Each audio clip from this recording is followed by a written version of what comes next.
Hey everyone, it's Eric here with CHCI, and you're here joining us for our STEM Google Hangout, where we'll get into a little bit about our programs, the internship and fellowship programs, and discuss more about what it means to come to DC and to come through a program like CHCI with a STEM background.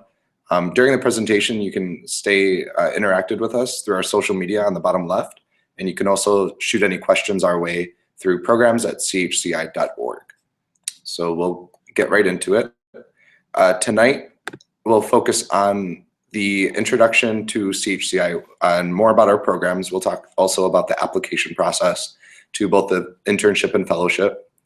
We'll go on to talk about what the program actually entails and the placement process, some benefits of participating. We'll then move on to talking about what it's like to be a participant, what it's like to be in your workplace and to network here through our programs. And then we'll move on to hearing a little bit from Marlene, who's a current STEM Public Policy Fellow with us this year. So I'll hand it over to Krista. Hi everyone, my name is Krista Arias. I'm the Associate Manager for College Programs at CHCI. I'm going to go over some of the history of the programs and then the application process. So the Congressional Hispanic Caucus Institute was established in 1978 by Latino members of Congress who saw a need to address public policy issues that affected the Latino population. The CHCI mission is to develop the next generation of Latino leaders. In order to do this, we have our different programs, our leadership programs, professional programs, and high school programs. So for our leadership programs, this provides young Latino professionals the opportunity to come to DC and receive unparalleled work experience. Through the Congressional Internship Program, which is specific to those who are still students working towards their bachelor's. Then we have the Public Policy Fellowship, which is specific to those who have completed their bachelor's degree. And then we have the Graduate Fellowship Program, which is specific for those who have completed their master's or above. We then look at our college access and readiness programs. So since 2007, CHCI has served nearly 10,000 high school students through the Ready to Lead program, which is where CHCI travels to different cities around the country and provides a one-day event for high school students in the local area to come and receive college prep and readiness, as well as leadership development. We then have R2L Next Gen, which is a week-long intensive program for high school students around the country. They come to Washington, D.C., learn a little bit about the legislative process, meet with members of Congress, and also receive leadership development. Then we look at our Scholar Intern Program, which provides resources for students to continue their education in 2-year, 4-year, and graduate level programs. The recipients gain internship experience with our regional partners and earn their scholarship award. Now looking at the application process for the Congressional Internship Program, this is specific to those who are still completing their bachelor's. You must currently be a student enrolled full-time in a 4-year institution. In order to participate in the Congressional Internship Program, you cannot have graduated prior to your participation. We look at our Public Policy Fellowship Program, which again is specific to those who have completed their bachelor's degree.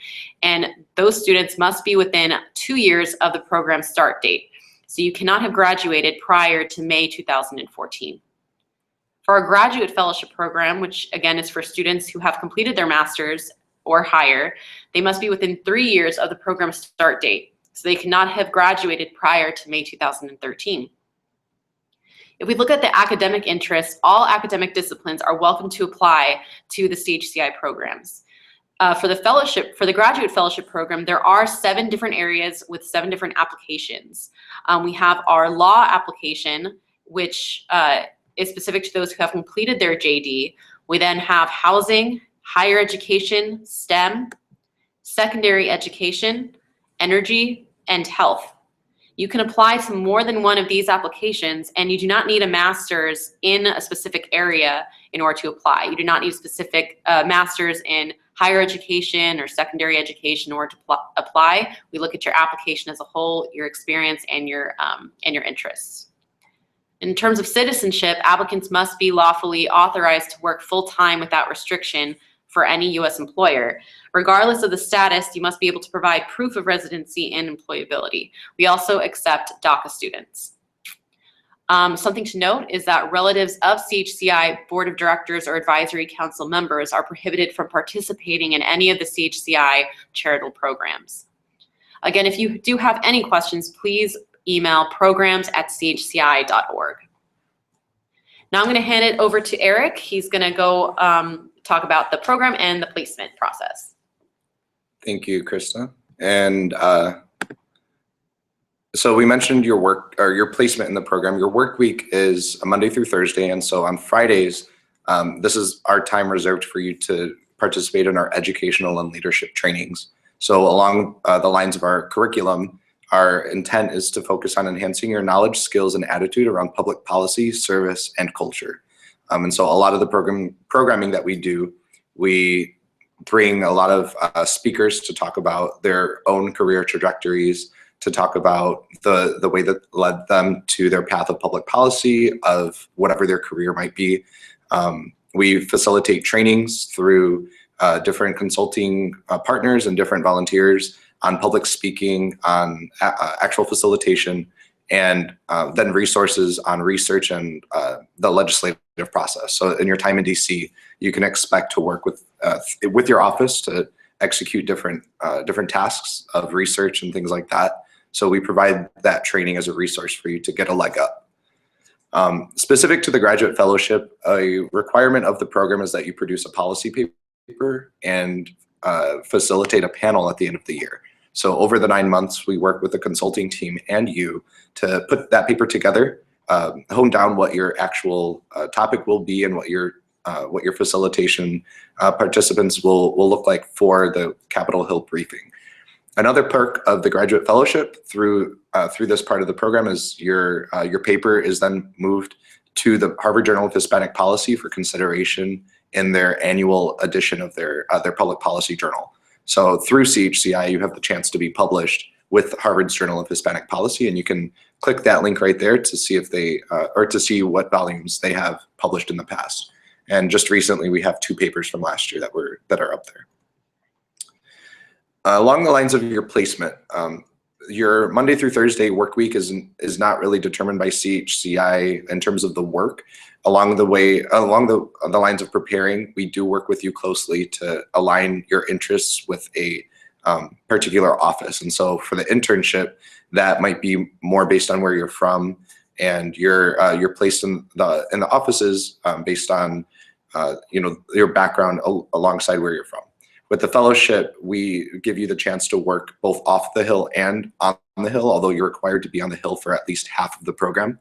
So we work with you then to talk about what a federal agency placement might look like through maybe the Department of Energy, Department of Defense, things like that, that might be a more service-based placement for you. Throughout the placement, wherever you are in the internship or fellowship, we check in with you and your supervisor to make sure that you're having a positive experience and learning during the program. While it is a challenging program for the fact that you've never done something like this before, more than likely we'd take this chance to make sure that we're checking in every step along the way and helping you get the most out of what you're here in DC for. I'll talk a little bit about benefits here, but you can see the rest in our back pocket slides. In general, we pay and provide airfare to all participants. And so that comes at different levels depending on the internship and fellowship. A big benefit of the program is your access to our alumni association after the program. And our alumni local to DC often have a big role in the fellows experience here for the 9 months that they're here, and then the interns for the short time that they're here in the different sessions of that. That helps us to also stay engaged with our alumni here and across the country. And so we have 8 alumni chapters outside of DC. So if you're looking to get a job in a different city or moving back home in an area where we have a chapter, you can stay involved even after finishing the program. Alumni, as you can see in 2014, remain a huge asset to CHCI. They helped to raise over $18,000 for our programs and volunteered to keep our programs sustained. And so they volunteer with us to review applications and things like that. So it's another perk of staying involved as an alumnus of the program. Now I'll pass it over to Marlene briefly to talk about a little bit what it's like to come here and what your background can help you with. Hi, everyone. So as Eric mentioned before, I'm a STEM Public Policy Fellow currently in the CHCI program. And the CHCI program basically takes the skills that you have already built throughout your undergraduate career and are currently working on, like teamwork. So regardless of which STEM field your course of study leads to, we all know that a large part of your STEM education will or has required you to work as part of a team. So whether you're working at a lab or completing your last capstone course, which was a big deal for me during my last year of undergraduate study, we all know that teamwork is very important, and CHCI does a great job of further enhancing your teamwork skills. Also, another key element to your STEM educational background is efficient communication. And this is important when addressing a colleague, a professor, or even a potential employer, where you need to speak to both technical and non-technical audiences. And finally, we all know that it is important to market yourself. And this is true in a variety of situations. So when we're speaking from anything from career fairs to interviews or even follow-up emails, we have all had to network to some capacity, and you will most definitely network here in DC. So I'll pass it back to Eric, which will continue to talk about the skills. Thanks a lot, Marlene. So then moving on to being a part of the program and what you get. Again, as Marlene mentioned, it's a huge asset to be part of a STEM discipline. And so you can imagine that in the federal government and the non-federal government, there are many different ways that you can be an asset as somebody with a STEM background. And so they're 100% necessary, absolutely, to the functioning of the government. They're the folks who might be your IT people, they might be your researchers in NSF, over at NASA, perhaps. So there are a lot of different roles that you can find through the federal government to apply your STEM background, and they're oftentimes the better paying jobs as well. Your ability to apply your skills is also a huge component of the program. As Marlene mentioned, communication is key, and with a STEM discipline, you're tasked with just by nature needing to communicate outside of your technical capacity with a non-technical audience or with other technical folks. So we expect that your experience here in DC on Capitol Hill or in an agency or a non-government group, that will challenge you in that way, but it's a good challenge. And along those same lines, you're then able to contribute a lot more than you might think. So through both research and briefings, watching briefings, and engaging with constituencies, again, both on and off of the Hill, your understanding of the subject matter is that much more valuable. And so you might understand how the more implications of a federal policy that's being discussed versus simply the language around it. And so your ability to think about and inform those policy recommendations is crucial in many different spaces. And as Marlene mentioned, along the lines of communication too, networking is something I'm sure you've heard a lot. You have to network. But your network here in DC is often more organic in terms of how you meet people and how you stay connected to them. It's a very small town, and so you might meet people at briefings or out at social functions, at receptions and things like that, who as a graduate fellow, this person could inform your paper. Or as an intern, that person might know somebody to get you a job, or they might be able to offer you a job yourself. And so your ability to network, and I think in a space that requires you to be a little bit more assertive and put yourself out there more, it's again a good challenge for you as somebody with a STEM background to be able to do that, because that's where you begin learning about different industries and how maybe your background applies to an industry you didn't think about. So here you'll see some of our alumni, and you'll see what they're up to now. We had Melissa in our most recent public policy class. She was a STEM policy fellow. Wes Brooks was a STEM graduate fellow 2 years ago, and Joshua Moreno was an intern a couple of years ago. So all these folks are from different places across the country, which is really our intent of selecting any applicant. And our intent specifically with STEM folks is to make sure that they're able to contribute as much as we expect they'll get out of participating. So whatever your background is, from a STEM background, from a hard science to engineering, mathematics, any sort of technology focus you had, that can often lead you to a placement that you may not have imagined being able to contribute a lot in, which could be a congressional office like where Wes was, or an agency like where Melissa was for her latter placement.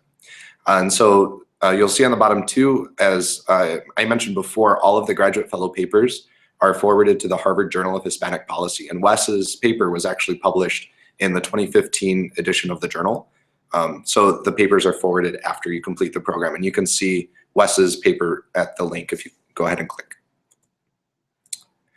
So we're getting ready to wrap up. I just wanted to throw this in here and tell you a little bit about Next Stop.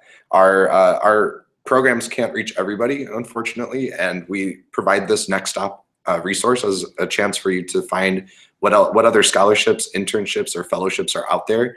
And this really ranges from pre-college through postgraduate school. So we have over 1,000 opportunities, and that's always growing. And we encourage you to take a look at this at the same time of applying to our program. So again, you can reach us with questions at programs@chci.org, and stay connected with us on social media, and also let us know how we did at this survey here. You can click the link to send us feedback from the presentation. So we'll have Marlene give a brief overview of what her experience with the fellowship has been. Again, she's a STEM Public Policy Fellow this year, and she'll be finishing up in March. So let me take away the screen share here, and we'll get right to her. There we go. Hi, everyone. So for starters, I just wanted to say that the Public Policy Fellowship has changed my life. It definitely has given me a completely different outlook on policy and the legislative process that outside of this context I would have never had. I graduated from Fordham University. I'm originally from New York. I graduated with a bachelor's degree in environmental policy with a focus on sustainable business. But like many of you who are probably wondering what your next steps will be, I really couldn't find any valuable experience that was going to help me jumpstart my career. And just off the bat, my first placement here was with the U.S. House of Representatives on the Committee on Science, Basics, and Technology. And I got to work with congressmen. I got to work directly with the staff that is literally writing policy, writing the legislation that will impact millions of people. And I learned how to research to a different capacity. I learned the legislative process firsthand. Not only that, but I even got to meet the president first term here. I mean, it's insane. And now ending the program or starting the second phase, I'm going to work with the United States Green Buildings Council, and that's going to present a new opportunity for affordable housing and green infrastructure, hopefully. So I definitely encourage you to apply, along with learning the legislative process and getting honing in on these skills. You network with so many people. You build a group of friends, new family members, because just off the bat, you come in and you get 19 other people that are going through the same experience you are there to laugh with you and share the same struggles that you go through as well. And I guess that's just my little tidbit on the fellowship program, but yeah. And like I said, we wanted to take questions. So we got one question from the time that we've hosted this Hangout so far, and it discusses whether or not you have to affiliate with a party. The answer is absolutely no. We don't require that you have an interest in a particular party at all as a participant of the program. It's not a requirement whatsoever. So we wanted to answer that question, and it doesn't look like we got too many other questions, so I think we'll wrap up for now, but stay in contact with us at programs@chci.org, and we'll hope to talk to you soon. Thank you. Bye. Bye.